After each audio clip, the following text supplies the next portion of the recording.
Good morning, everyone. Welcome to the Weekly Wave. I'm going to go ahead and get started. I'm sorry I'm running a little bit behind, just finished another call. So the first thing we're going to discuss is, of course, the ASR. We've got a little less than a month before it closes, so please be working on your calendar for accuracy, your parent-teacher conference days, professional days, snow days, and holidays. And you can check your transportation in the student view. Also, make sure you're checking your find missing students to see if there's kids in there with errors. Also, just a note, as of yesterday, the state aid already had 70 that were completed through audit and 137 districts that have certified. Next slide is going to be the alt-ed slide. Please verify the students that are listed under the alt-ed section are correct. There is an online data entry that's now available that we'll need to request it from OSDE. If you need to make changes on your alt-ed data, just contact us at studentdatainfo@sde.ok, or you can reach out to the state aid department. There are instructions on how to use the online data entry for your alt-ed, and they're posted on that screen as well. There's a notes section, and if you make a note in the notes section, it's going to automatically email the state aid department. Or if you need to reach out to state aid, you can do so at state.aid@sde.ok.gov. You can contact Lori at 405-522-0139, although I think she's out for the next couple of days, or Mitzi at 405-522-0120.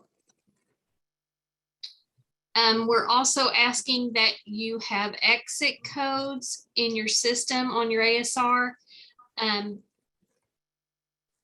It's going to serve as a data verification process for students related to exit related data for 21-22.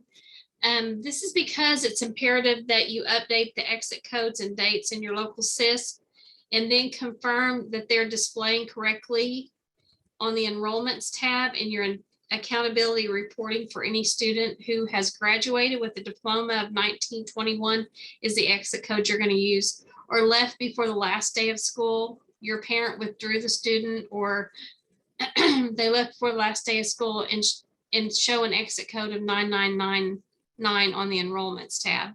Students that complete the school year and have their blank, null, or have 999 codes, they'll automatically be updated with 3505 to show they finished the year. I'm not saying that you need to go in and do those students that completed your school year. The only ones you need to definitely worry about are the 1921s and the kids that have left during the school year, or you learn at the last day of school that they're going to go to a different district. Those are the ones that need to be updated in your SIS. And keep in mind, when you do go in to update those, it could take up to 2 days for it to flow down to us. So if your ASR is confirmed, it's not going to update. If it's open, it will update after 2 days, and then you can lock it down. So I just want you to be aware of that as well. Also, if your data is not correct, like I said, you need to update in your local SIS, because please note that the window, in conjunction with ensuring data accuracy within the certified ASR, serves as the data verification tool for student-related exit stuff for 21-22 reporting. So if you don't update it in your system now, say a student graduated and you failed to update them, and you've certified it on your ASR, when the reporting comes available, like dropout or the reporting and accountability, and I can't, think of the other one at the moment, the graduation report or dropout. If you haven't updated that information, you won't be able to go back and do a DVR on it.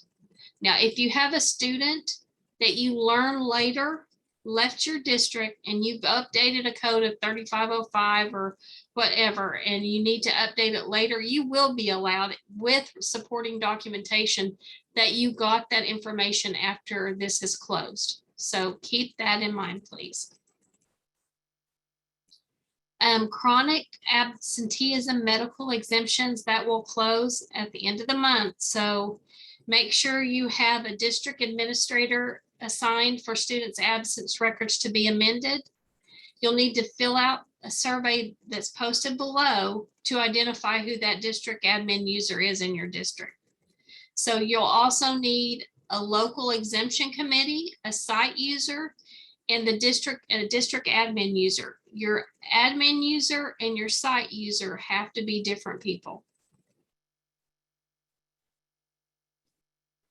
Post-secondary opportunities report in accountability reporting replaces the report that was located in the WAVE in the past years. So please make sure that your coursework tab, that we are getting grades from your district. So in order to find that, there's steps below that'll show you how to look and check and make sure the coursework is coming through. You have to click on the student data, the coursework tab, then click on the flat file icon at the top of the spreadsheet. Remember, this also closes on the 30th. Then by clicking the flat file, it expands into a spreadsheet to show the courses for each student. The table will also allows you to check that your local SIS is sending grades. If your grades are not showing up, you need to work with your vendor. We did find that we had an issue with one vendor and they were able to go in and correct it. They were not providing some of the data from the student section marks. So that information all has to be sending to us in order for us to get the coursework information. Transfers. Districts you're in that process right now of extending your transfers if you choose to do so. So any transfer that's not been finalized, extended, or denied by the 30th will be deleted from the transfer systems, and those parents will have to reapply. And keep in mind, the timeline is coming up soon for reporting your capacity numbers. It's 15 days prior to any quarter and 15 days after the start of the quarter. So I believe that will open on around the 15th of June, and it will go through July 15th. So you will need to report your capacity numbers at that point. Virtual district transfers. All virtual districts entries must have a virtual transfer started on them. This ensures us to be able to meet statutory requirements to ensure that students' mobility in and out of virtual charters is no more than 2 transfers into a virtual charter per school year. PBET accountability reporting data is available for you to review on school year 2021 and 2022. Reviewing and correcting the data for school year 2022 is going to save you a lot of time if you verify that data is correct now.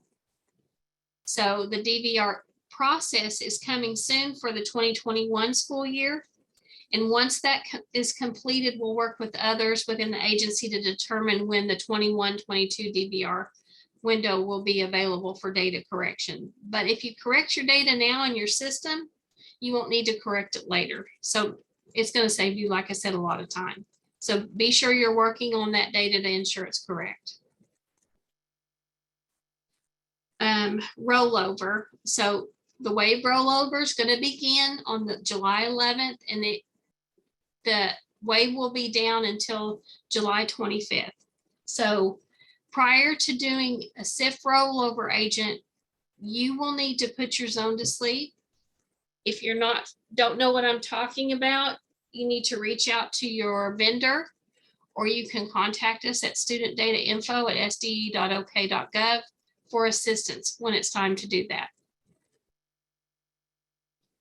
Something we've already talked about is medium of instruction for next school year. So each section in your system should identify and includes the students based upon the type of instruction they're receiving. This means each section should have a virtual class and a brick and mortar class when applicable. So while you're building those, make sure you're building those to meet this requirement for the next school year. And again, if you have any questions, contact us at studentdatainfo@sde.ok.gov, or you can also reference, find the information available on the student information documents and guides on the SDE website. So that is all for the presentation, and we will look at the questions. Okay, so I'm looking at questions. Okay. What about students who graduate during the summer, completed missing coursework? Will they be able to update those after the ASR is certified? Yes. So if you have students who complete summer school and finish out their coursework and are eligible to graduate after summer school is complete, yes, you can submit the transcripts during the ASR or during the DVR process next fall, and those students can be updated as long as the transcript shows it was summer work that they were missing. So that shouldn't be an issue. Lisa Souza says, if I put 1928 on a senior who did not meet graduation requirements, Ed Plan translates as a dropout, which is true. Do I leave as 3505 finished out the year and carry over until next year? So you could do that. It will be either way. You can do that. You can use 1928 as well. And I'll tell you why, because when we noticed that it's a mapping issue on PCG side, and Ginger's working with PCG now with the SPED department and PCG to fix that in Ed Plan. So not sure on the timeline how long it'll take. So if you want to use 3505, that's fine for now. For those specific situations where a senior didn't meet graduation requirements, if you don't want them to be removed from Ed Plan for a couple of days until they can get that fixed, that's fine. It's the same result. Essentially, if they don't enroll next year, they'll be counted as a dropout they'll be counted as a dropout in the next report. So, I mean, it's the same result. How do we get grades to update from a prior year when the grades were not there? 2021 or 22. Is there an impact of those grades not being there? I'm not sure, June. I'm probably going to have to get help with that question. When we need assistance reporting pre-K capacity, some of our schools have both full day and half day pre-K. I want to differentiate that in the state reporting system. Angela, I would have you reach out to Ryan Piper and have that conversation with him. They're in the middle of making some needed changes to that system. So if you would reach out to Ryan Piper, I will put his information in the chat here before we get off. Or if one of my team members can, that'd be awesome. Will RV off and RV on still be utilized for 22-23? While those bases of admissions will be accepted by the wave, we will not be using them for reporting purposes in any capacity. If you choose to use that basis of admission, the student will be counted on all the reports they're counted on now. There will be no issues with that for your own personal use. However, that will not be how we determine if a student is virtual or blended next year. So forward. Eric, does that mean it's okay if we do not use RV on and RV off coding at all next year? As long as your media instruction is good, we will not be using that next year. Okay, thank you. Yep. Exit codes for OTs that were denied, assuming it's okay to have an exit code reflect another LEA in the state. We need to be able to code them as such, or not receive an ROR. I'm not real sure, Amanda. Eric, do you, so what I meant by it was like, we've got a list of kiddos that are here on a out of district transfer. Mhm, They were not approved moving forward because of attendance or discipline. mhm. And so like we wanted to give them just an exit code that's valid. We're worried that we will not receive RORs from their home districts, you know what I mean? Well, and so do we have to wait for the ROR to code them as such, or can we? No, you can exit them as, if you're not approving the transfer, then you can exit them as transfer to another district within the state. Okay, and then Um, update if once we receive the ROR, if it's different. Okay, Yes. thank you, sir. Yep. Our career tech grades did not pull. However, accreditation officer said we should still certify our ASR. Will our career tech grades pull even though our ASR is already certified? Yes, we will pull your grades as often as we do, which I think is twice a week. You can also send your grades through your event-based system. Your agent can also send it to us, Jill. The ASR and the grades are kind of separate. They're actually very separate. So yes, we will continue getting your grades all the way up until your post-second, well, all the way up until June 30th. But as long as your agent's sending them to us, we will continue getting those, and it will be reflected on the post-secondary report. You can't code your sections with two different mediums of instructions. That would be two sections, correct? That is correct. We wait until next year to put in DVRs, or can we start now? That's a great question, Terry. Do we have representation from the accountability department on? I don't believe we do.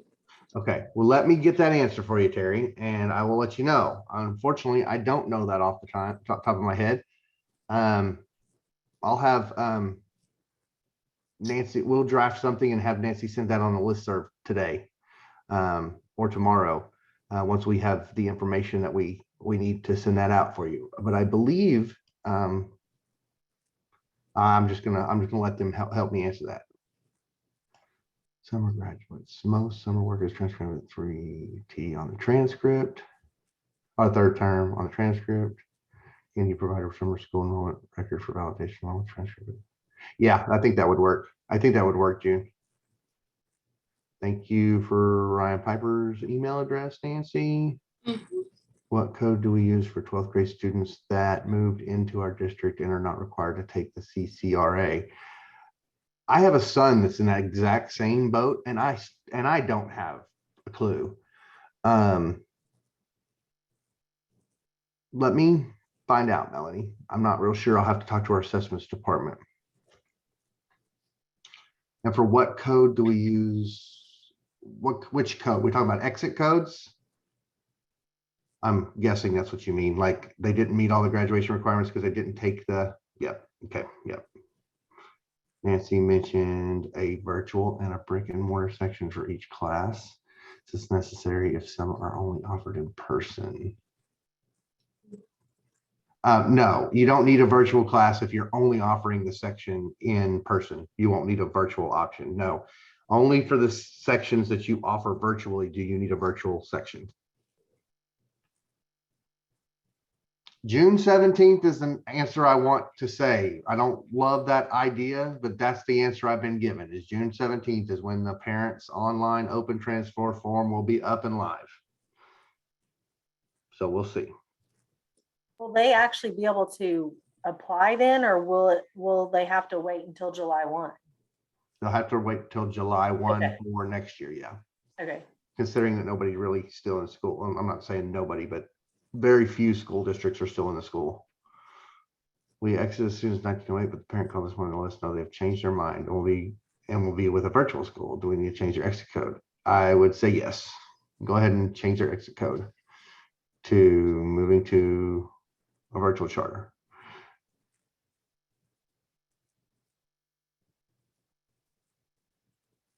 Anything else? All the shifting, all the changing at the end of the year. Don't we all love it? All right, so I still owe Melanie an exit code for students who've not taken the CCRA because they weren't required to by your district. And I also need to know, and also owe Terry an answer on, do we need to wait till next year to put into DVRs, or can we start now? I've got them noted, which one we need answers to. All right, thanks. So have they completed the piece yet that allows STN to be created on students that want to do an open transfer that has been, yes, that's already done. Literally, the only thing we're waiting on is the website updates and security. That's already up, running, been tested, have been tested for more than a month. I mean, it's ready. Our OSDE and OMES's development is already been completed, tested, ready to go. Like that's been done. Then there's another piece of the actual SD website that has some security issues that they did not want to release this application because we're collecting PII information on students. So they didn't want to release that out there because of the security aspects of our actual public facing website. So they wanted to do they wanted to shore that up before they allowed us to put that basically new data collection out on a public website with student personal information being collected. So that's what we're waiting on. And that's right. That's the only thing, Linda, is sitting there. You just can't see it. And the reason why you can't see it is because they won't let us release it until the security updates have been put into place, which I mean, I fully support. I mean, I hate that it's taking so long, but I definitely don't want our students' information getting out there. Anybody have anything else? Mhm. And Linda, I'm working on that. I'm gonna call Jill as soon as we get off here and talk to her about that STN.